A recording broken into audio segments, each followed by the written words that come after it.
Welcome to Hardheaded Podcast. We're excited that you've joined us as we have a conversation.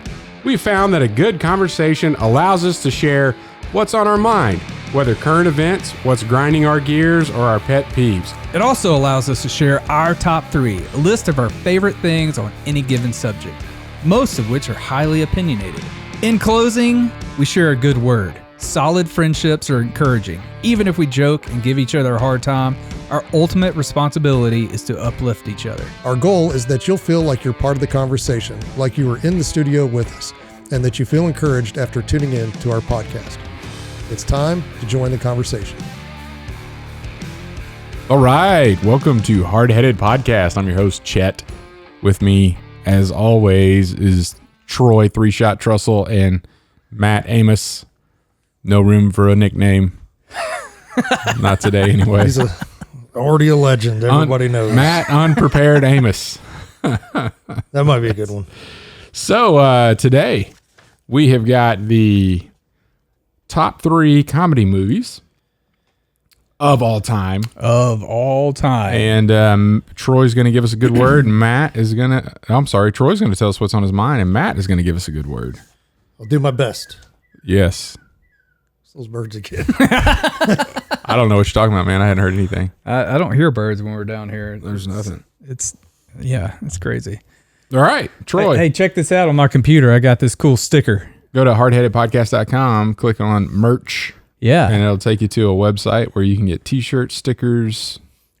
That's right. No hats, pillows. Tapestries. We've sold a few tapestries and a few stickers in recent weeks. So all of you out there listening and getting some merch, we appreciate that. Man, thanks a lot. I wish my parents would have lived long enough to know that my face was on a tapestry hanging in somebody's house. We've made it. We have arrived, fellas. That's how you know. That's how you know. Yes. That's good. Thank you for the purchase there. Hey, so I brought something with me today. What you got, man? I want y'all to try here. It's a little spicy salmon or spicy tuna roll that I'm having a hard time getting open here. Spicy tuna. Yeah. In the Anybody Midwest. want some? I'll take some. How am I supposed to dip the wasabi on there? You just pick it up with your fingers and The wasabi or the... I don't have any soy sauce, just wasabi. I don't need soy sauce. Just kind of rake it across there. There you go. I'm losing rice. It's not helping me. Oh. Well, just put some on your finger. No. No. Yep. So this is from a little place around the corner. That's room temperature. My alarm bells are going off. Do I or do I not swallow? Swallow it. It's good. So where did you get this from? Get you some, Matt. Get some wasabi. I want to... At least try the wasabi. I want to quantify where you got this from. I don't like wasabi. So where did you get it from? Hibachi Boy. Hibachi boy, right around the corner. Right around the corner. Now, where are we? We're in Kansas. We're in Kansas. Mm-hmm. Are they classifying this as fresh? It's not.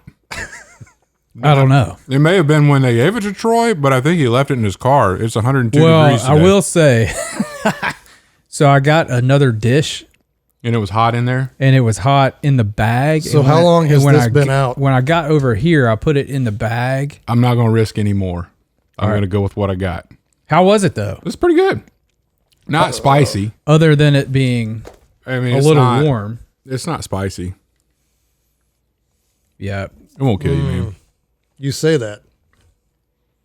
If it does, what a way to go. No. Bombs, could IEDs. I'm surprised he got one and ate it. I didn't think he was going to eat it. It's not down yet. Yeah, sushi's not my thing, man. Ugh. All right, wash it down. Got to.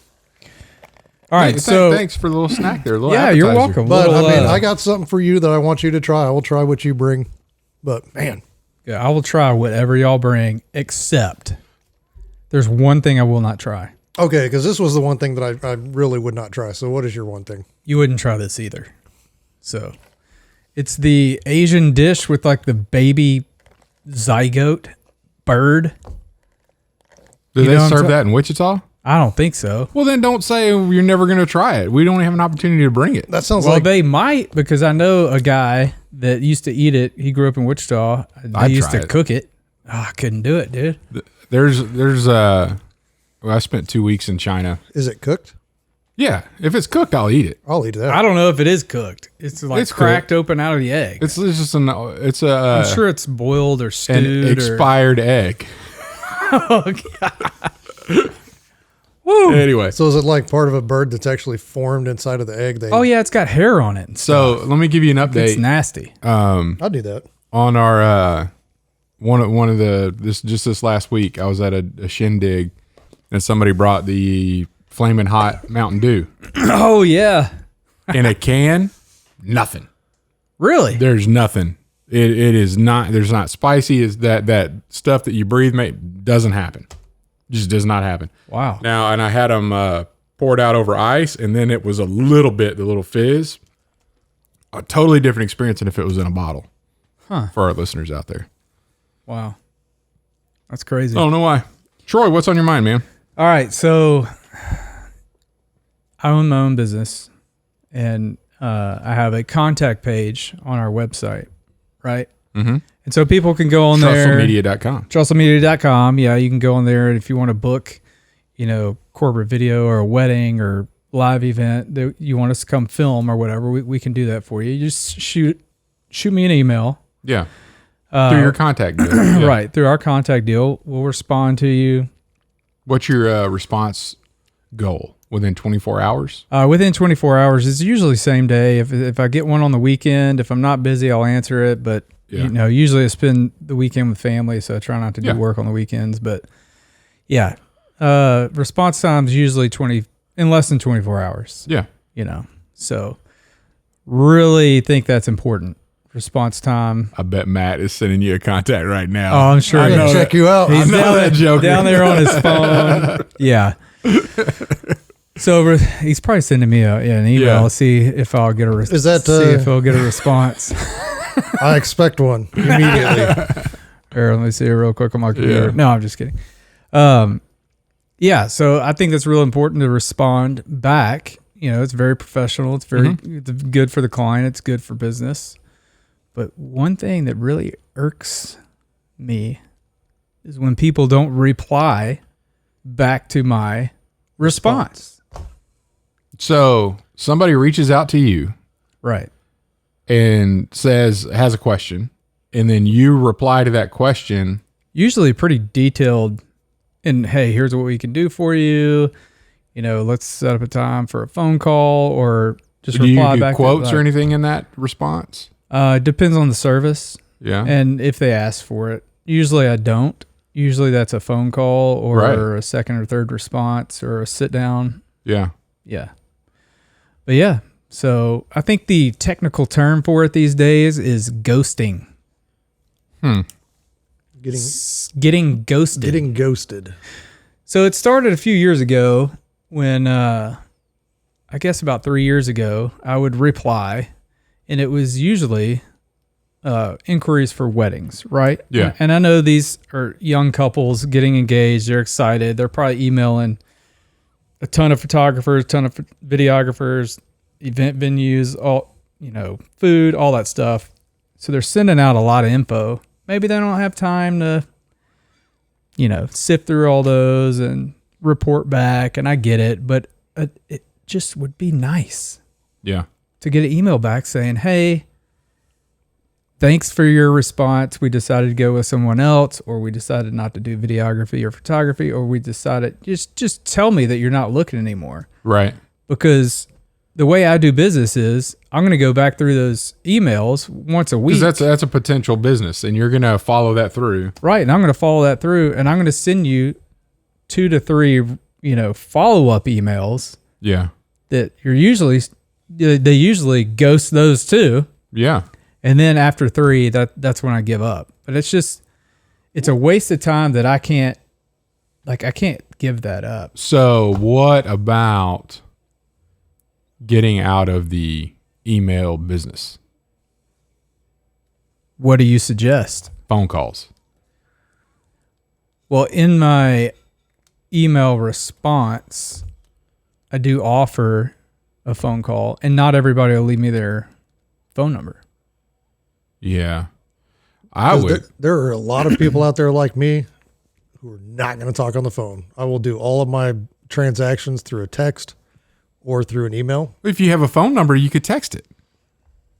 Well, I mean, okay, I guess I get from that. All I know. I thought you meant that you said phone call, but yeah, I mean, but if you had their cell number, Yeah, I could text them. because and I'm in a somewhat of a similar experience with a rental property that we have. Put it out there, and then, but this is all through email. Like we put it on a website, you email this, we'll set up an appointment to go look at it, whatever. Well, we were inundated, like 80 people, like, oh, we're interested. Well, then I'm not going to go show 80 people a property. Like it's just not going to. Right. Oh, I want to come look at it. Well, here's the deal. You fill out an application, which they have to pay for, by the way. And then if you pass that application, then I can schedule a time with you. So you put some skin in the game now. Right. If you're really looking for something, it's not that much. And so we had a dude go fill out an application. And then he got back, he's like, I'd really like to go see it. When are you available? And I mean, this is all stacking up, right? So basically a 48-hour turnaround with this much stuff. I said, well, I'm available from 11 till 1 o'clock tomorrow. I'll be there waiting on you. And then, so I'm there, and we had other people lined up outside of that time, right? But I'm there 11 to 1 waiting, and he was no call, no show. And then that whole day goes by, and then the next day I get an email, and he's like, oh, I'm sorry, I just got this email. I only check my email once every 3 or 4 days because all I do is text now. He's a young guy. Yeah. I'm like, sorry, it's already leased. Yeah, you missed the boat on that one, buddy. I'm like, dude, like what? Number one, if you send an email, like if they got logged onto your website and sent an email, you should be expecting one back. And I email you back and you're not even reading it. Like, Hey, you know another thing I could do. And I think it's generational though. No, I do. I totally believe that because it's mostly weddings is where this happens. A few times it's happened corporate stuff. Yeah. But like 99% of the time, if I email somebody that's in a corporate business, they're gonna email me back. Right. Small business or big business, whatever. But I have seen on some people's contact forms or contracts. Actually, it's more on contracts, but I could put it in a contact form. Like, what's your preferred method of contact? Yeah. there you go. And list them. Boom.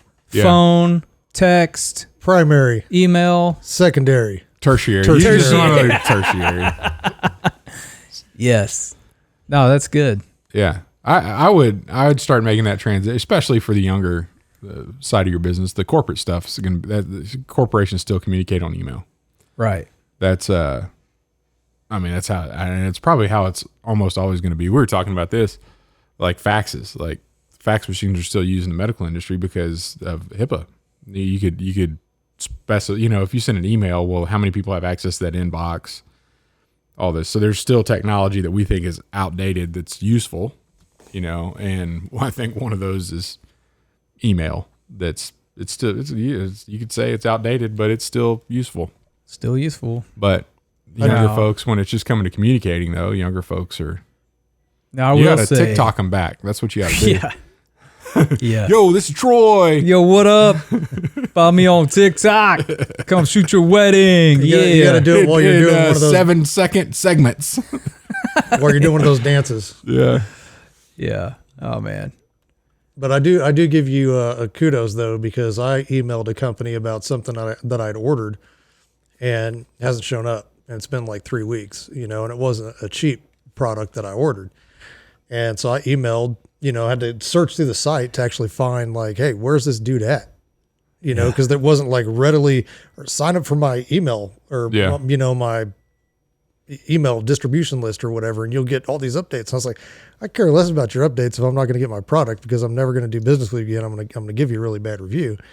And still, then I finally go through and I get down to the very, very bottom, and it's like, in small little letters, contact us. And so boop, hit that. And then it's a email submit form. There's no email address. It's just that contact control form. it. Yeah. And so I filled that out, And that's been a week ago. Nothing. No response. No nothing. So I'm interested to see because I'm about to go nuclear. Nuclear. Nice. Well, yeah, man, go text. That's what I'd say. Or do the preferred method. Yeah, I think I'm going to do the preferred method of contact and then make the phone number required. So if they do say text, then boom, I can text them and say, hey, still down? Yeah. You want this wedding videoed? We got you. I think it's a good idea. Sweet. Well, that's what's been on my mind. A little ghosting. Don't do it. Don't do it. It's bad for business. Well, from a business aspect, but if it's another, do you ever ghost people? I don't ghost people. I block them. And then I don't have to ghost them because then I don't hear them anymore. I had a friend ask me something that I was not willing to divulge the other day. And normally, if you text me and you're in that friend group, I'll get back to you. And we were sitting down as I was with my daughter. We were going to a concert, Avett Brothers.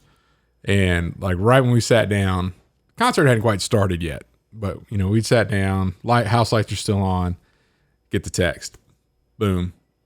Hey, I need this. Well, I'm at a concert. So yeah, I'm just gonna, and about an hour later, what? You didn't get this? And so then I wait till the concert's over, and then we're gonna wait till everything clears out, because the parking lot and all that kind of crazy stuff. So then when it's over, I text back at that point, which is like 3 hours after the initial text. Hey, at a concert, we'll get back with you later. Just like we gotta delay this as much as possible. And then when I got back to the truck, there's still plenty of time. The parking lot was all backed up. So then I said no. But he didn't get the message right out the gate. Ghosted. Well, it's not really ghosting. That's a 3 hour. If you were to text me on a night that I'm home and you don't get a response in 3 hours, you'd be like, something's wrong. I'm going to assume that you're busy. Yeah. Dude, I have about, more than that. I was going to say like 3 or 4 friends, but I have more than that. Are you sure? That will. Nice. Are you counting us? He's got one. You guys do not fall into this category because y'all text pretty consistent right away. Yeah. If not within an hour or two. There are a couple of friends of mine, dude, I can text them and I know that I'm going to wait like 3 or 4 days for a response. Really? Yeah. What's their preferred method of communication? Apparently not texting. Yeah. I get it. Yeah. I don't know.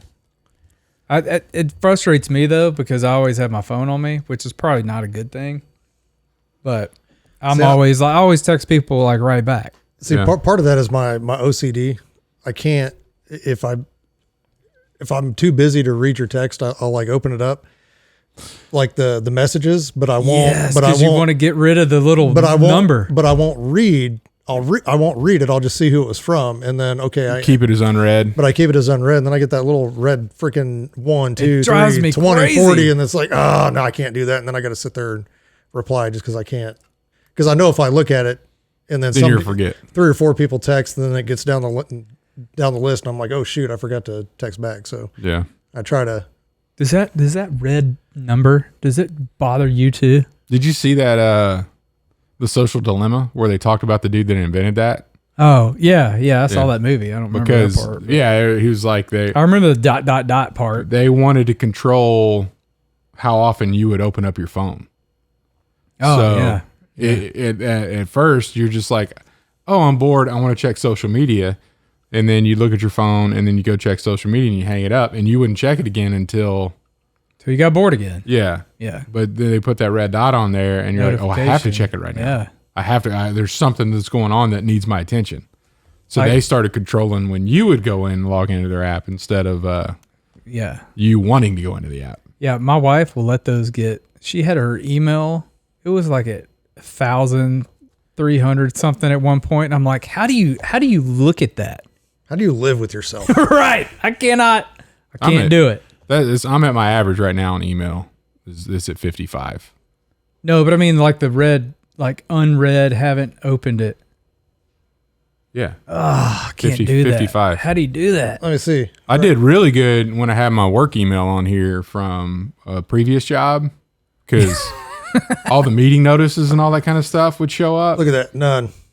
Oh, I got 6. Hold on. I got to clean these out real quick. I turned my mail off, my notification off because okay. it drives me, the red dot drives me crazy. Like right now I have 5 You need text some messages self-control. that I really want to look at. Don't do it. And then I have 2 right here, but I know it's from you guys.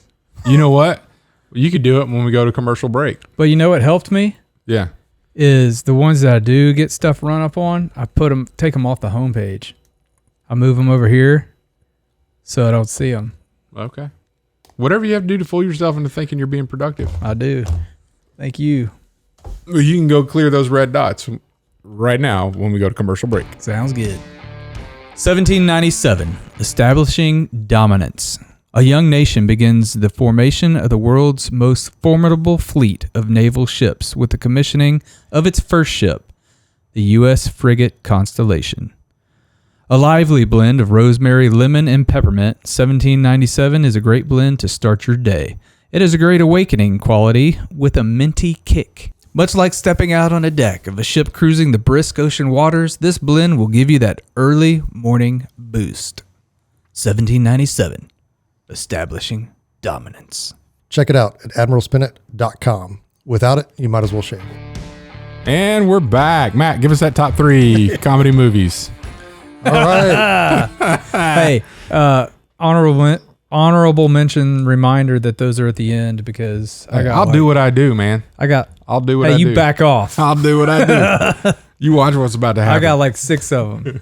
I couldn't come up with top 3. I had top 9. No, it's the top 3. This one's hard. No, it's not. hard. Because I'm a comedy movie fan. Fanatic. There's just, that's like my favorite genre of Hard. movie. This is hard. Oh, it's so hard. I got to come up with a movie list. You've done harder things in your life. I have, but it's still tough to come up with in not like tough. 2 minutes. No, it's not. You're raising 2 daughters. All right, number 3. What do you got? I'm going to go with The Campaign. Oh, is that the Will Ferrell and Zach Galifianakis? Dude, I don't think I ever saw that one. Don't watch it around anybody who has innocent ears and eyes and minds. Oh, it's that kind of movie. It is. It's a spoof on modern politics. Is it worse than Step Brothers? Because that was pretty bad. Yeah. Oh, wow. All right. No, Yeah. it's about on the same line. No. It's worse. I think so. It's worse. Is it? Yes. But him punching the baby That's funny. is probably. Just watch clips on YouTube. Don't watch the whole movie. Yeah, that was on the trailer. I remember that. Yeah. And then he punches the dog. Oh, goodness. That's your But- number 3. Yeah, I thought it was pretty good.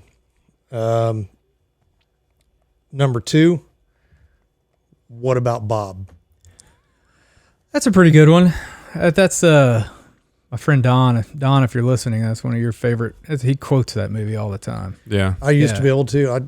I've seen that movie so much when I was a kid, like all the time. I've only seen it like 2 or 3 times.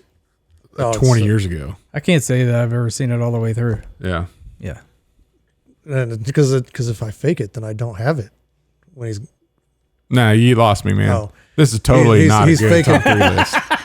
he's faking the Tourette's. That's what happens when you do it off the cuff, Chad. That's That one wasn't off the cuff. That was actually. Oh, okay. That was planned. He's All right. going. It's there. He found a list online, and he's like reading it in alphabetical order, alternating. Campaign starts with a C. What about Bob? Starts with a W. Let me get one in the middle. What's your number 1? Let me go. Yeah. Well, number 1, Step Brothers. Oh man. I don't know how many times I've seen that movie, but I've seen it a lot. Yeah. That movie makes me laugh. It is funny. I left the theater with my ears burning though. I will say that. Yeah. Yeah. It's Yeah. definitely got an R rating for. It's for a rough. reason. Yeah. Yeah. But it is hilarious, to say the least. All right. Okay. True. I'll go. Now I did something a little different. Of course you did. I picked one from the 90s, one from the 80s, and one from the 70s. All right. But they still line up to be my top 3. But I kind of gave myself a little bit of a parameters. And So, yeah. if there's anything that fell outside of those parameters, honorable mention. There you go. Number 3 from the 90s, Tommy Boy. Good one. Love it. Released in 1995. Like it. Chris stuff. Farley, David Spade. Yeah, it's phenomenal. The best one that they had together. Brian Had a Dennehy couple was of- his dad Yep. in the beginning. Old Rob Lowe in there. Yeah. Yeah. Number 2, The Blues Brothers. 1980. Phenomenal. Belushi, Aykroyd. Isn't Gross. Carrie Fisher in that movie? Yes. Yeah. Yeah. Her best work. Her most notable role. Yes. Weren't you a little short for a stormtrooper? He's acting like he's never seen it. Have you ever seen it? Once. It's good, man. A lot of cars destroyed in that film. Yep. Number 1 from 1974, a Mel Brooks movie, Which one? Blazing Saddles. Yep, Blazing I knew it. Saddles. I Gene didn't know if you were Wilder. going to say that or Young Frankenstein. No, this beats that in my opinion. Yeah, Blazing Saddles is really good. Grossed $120 million Back then? back then. Wow. Yeah. Mel Brooks is still alive, man. He's kicking. Yeah. Yeah. His name shows up on some voice acting animated movies Still that my, working, huh? that my kids have been watching. Yeah. Yeah. Very recent productions. Anyway, at some point I'm gonna have to show that movie to my kids, and they'll probably be shocked. Dad, we can't watch this. I bet they'll Yeah. laugh though. It's So not- what is it? What year is it celebrate? What anniversary would it be? What? Like 50th? Is it close to 50 Oh. years ago or 74? Yeah. Yeah. Yeah, so 22 Two more years. 48 years ago. Yeah. Wow. Getting Long- old, that's a boys. long That's time back ago. when comedy was comedy though. That was a it's fun- like we are gonna go. It's like the Dave Chappelle of comedy movies. Like I'm gonna go where it's funny. I don't care what social lines I'm crossing. Oh yeah. Humor is the king, and we're gonna be funny. Yep. So anyway, there we go. Good stuff. All right, Troy. All right. I should have. Happy Gil. Never mind. Go ahead. Sorry. Number 3. The Big Lebowski. It's a pretty good one. I based my top 3 off of the top 3 movies I have laughed the hardest at that I can remember. And these are those 3 movies. The supporting characters in that movie, the John Goodman and Steve Buscemi. Yes. I mean, Classic. that movie wouldn't be what it is if it wasn't for them. In my opinion, I agree. like they sold that movie. Oh, for and me. what's his name? The Jesus, the bowler. He's a great actor too. He was a Brother and Turturro, John yeah, Turturro. yeah. That guy. That guy He is- was in. Speaking of Adam Sandler movies, he was in Deeds. Mr. Oh, yeah. Deeds. Sneaky, sneaky. He played a really good role there. Yeah.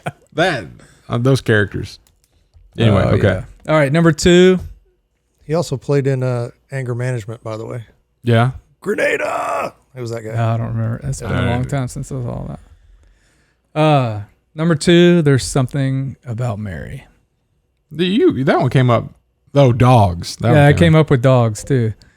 But that movie, there's that whole movie's hilarious. But there are a couple scenes in that movie that just, I cried.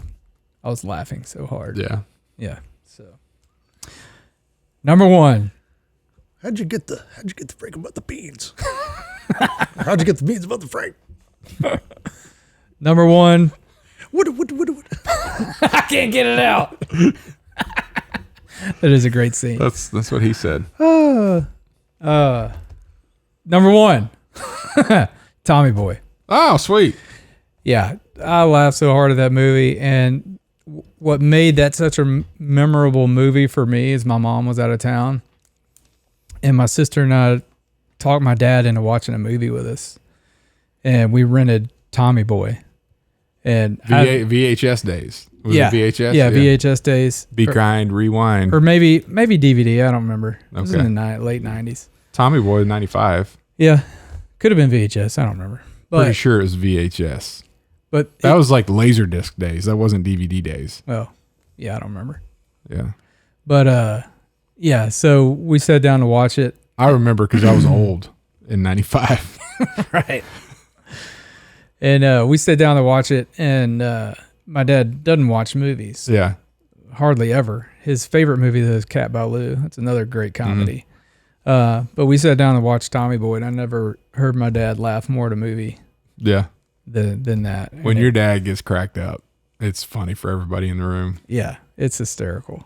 And so I think the movie was funny. It is funny, but my sister and I were just laughing at him, We laughing at the movie. it was a couple years ago. We went to the lake and they came with us, and we watched The Three Amigos. And all I did was sit back and wait for him to crack up. I mean, he only did it once, but it was. I was like, I can't wait till whatever scene it's going to be when he loses it. You know. I think probably the movie that I laughed the hardest at ever. I was probably 10, and it was my first Pink Panther experience. Oh. And it was when he was faking like he was one of the gangsters, and I think it was if this was the Return of the Pink Panther, I can't remember.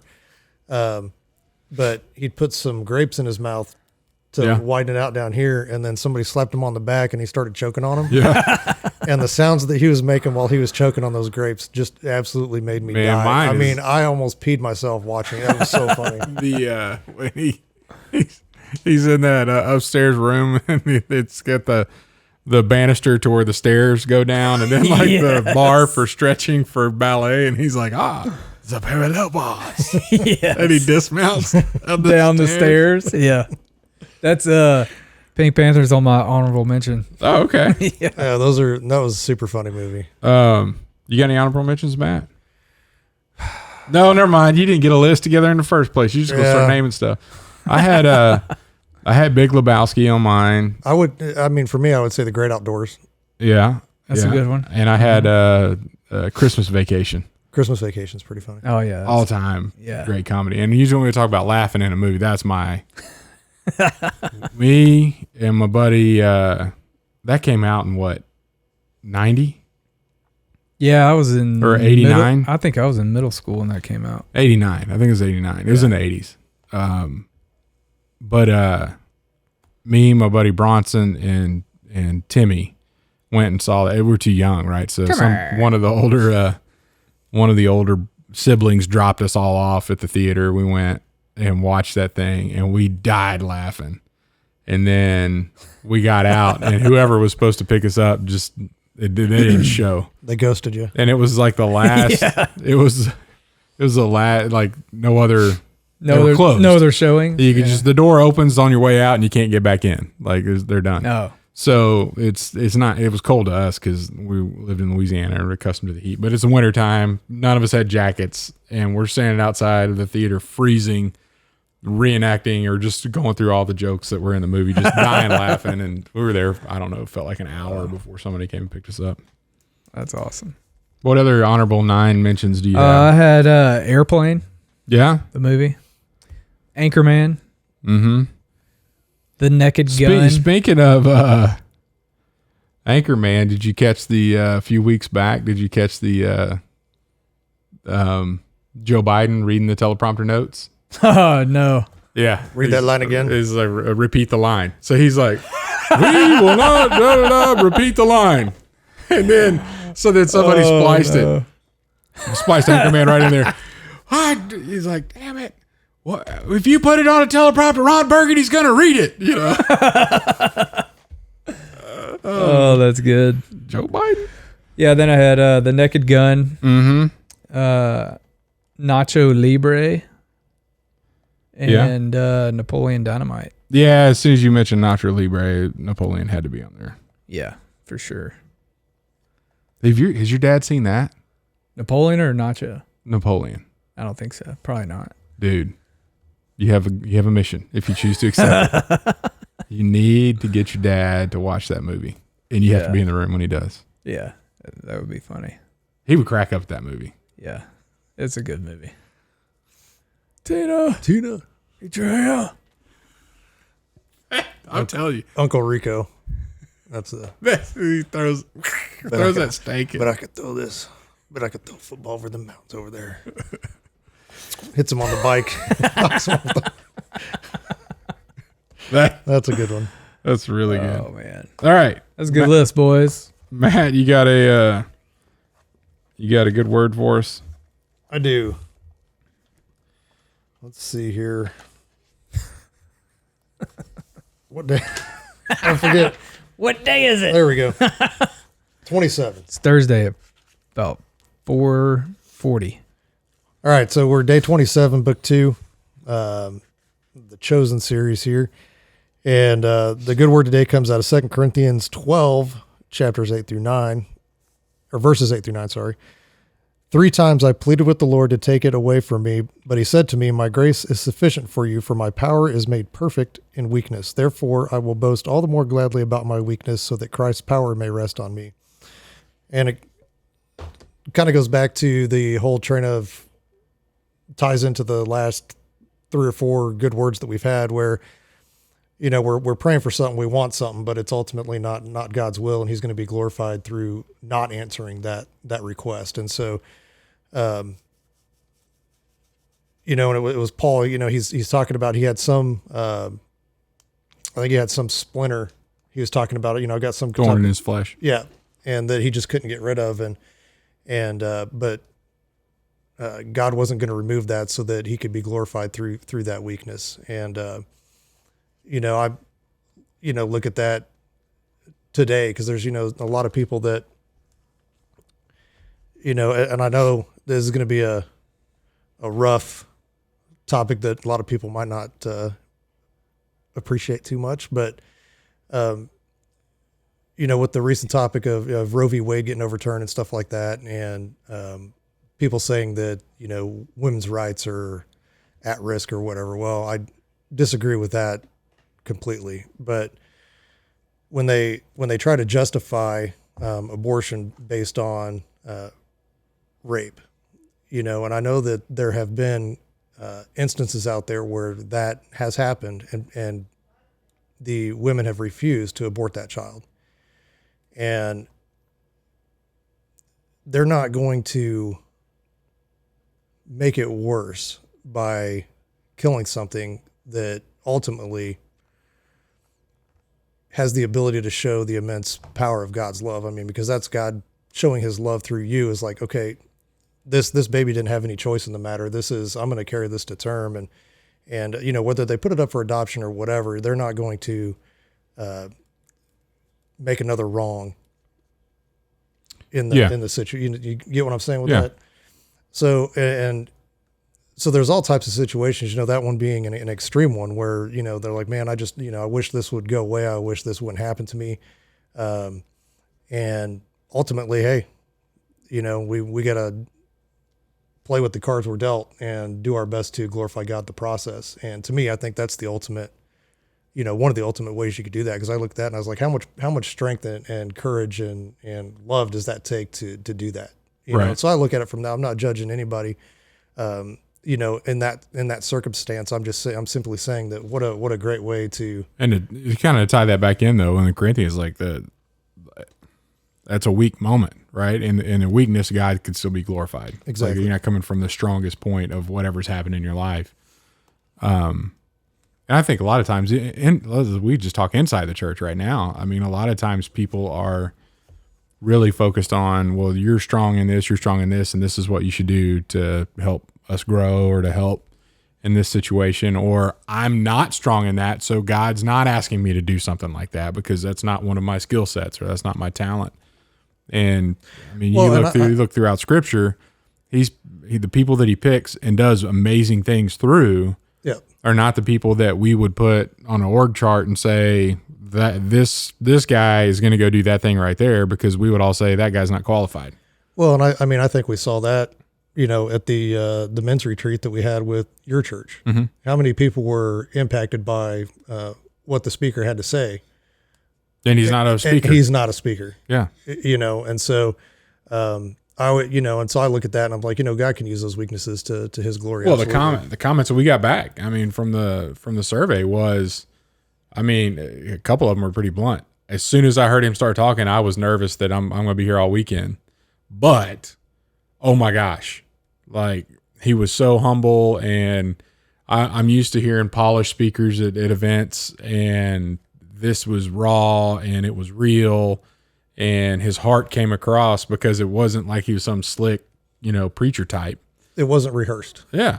I mean, and it's funny because this is kind of aligning with the passage we just went over in church this past Sunday out of Judges. So the first, for those that don't know, Judges is a book in the Old Testament about these people that God put in the nation of Israel to bring them back to himself. And there was a cycle of the whole nation of Israel get away from God, and then they'd be in a really world of hurt, under somebody's rule, and, miserable.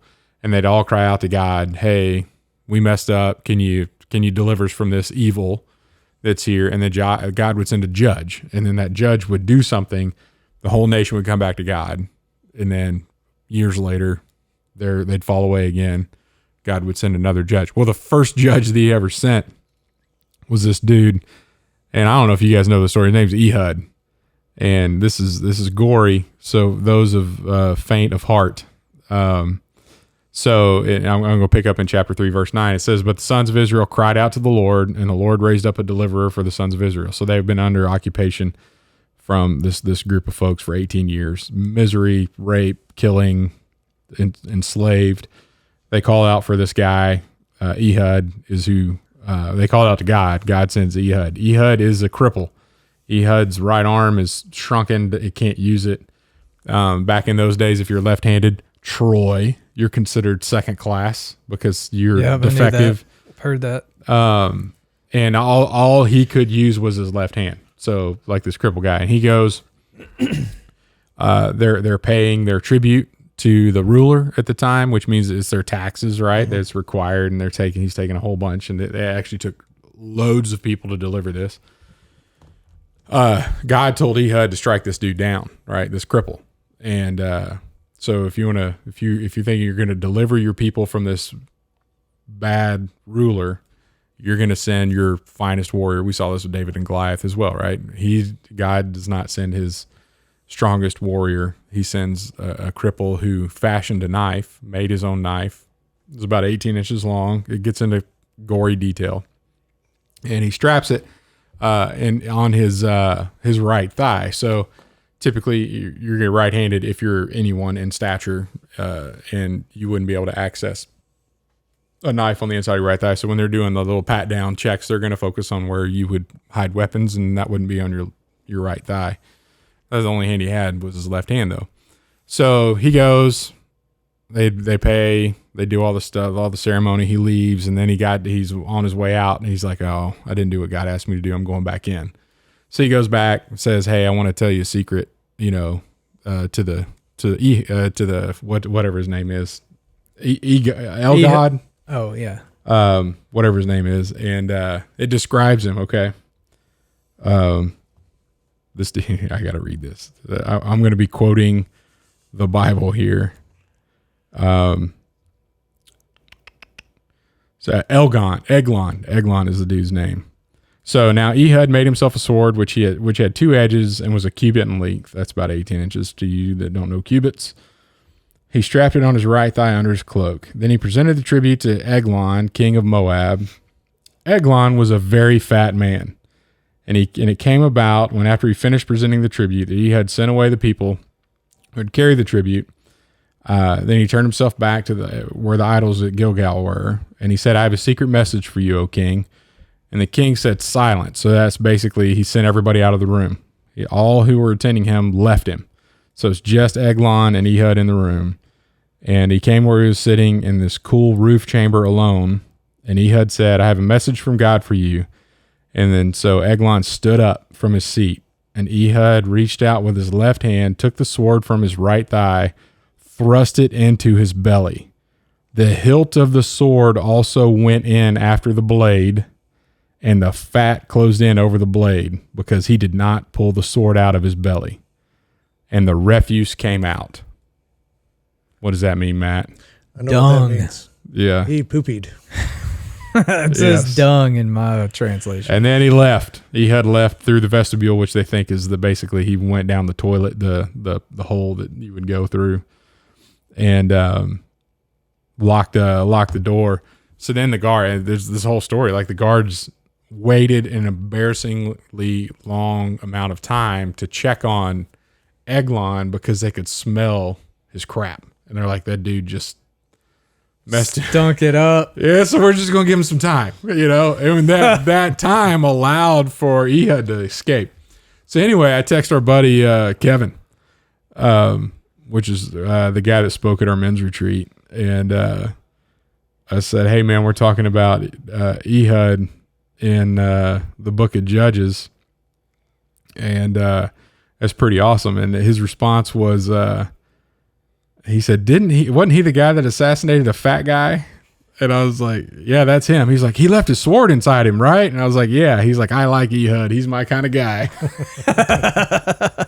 But going back to where you started, Matt, that's exactly the weakness. Where you're weak, God is strong, right? Yeah. And he picks people that he doesn't play to their strengths. He uses people in their weakness so that God would be glorified, not you. Yeah. And that it's just something that obviously non-believers aren't going to realize. Yeah, you want to talk about weakness? Let's talk about a baby. Yeah. To a single mom. You know, I mean. Yeah. Because I think that kind of love only comes from God. Anyway, that's my good word. And Stuff. I'm going to finish it off by vote yes on August 2nd if you're here in Kansas. Do it. Which allows people to have a say in the law. Yes. Right. We're amending the Constitution. That's it. If you want to amend it and allow people to vote and determine what the laws are, then that's what you should vote. If you want people that aren't elected to determine what the laws are, then stay home. Yeah, don't vote. Then the polls are open on August 7th. Stay home. All right. Thanks for tuning in. Thanks for listening to the Hardheaded Podcast. Don't forget to share this podcast with others to help us get the word out. Also, if you haven't yet, please rate and review the show. This helps our podcast show up in other people's suggested shows that may or may not have listened to us before. Thanks for listening, and we'll see you next week.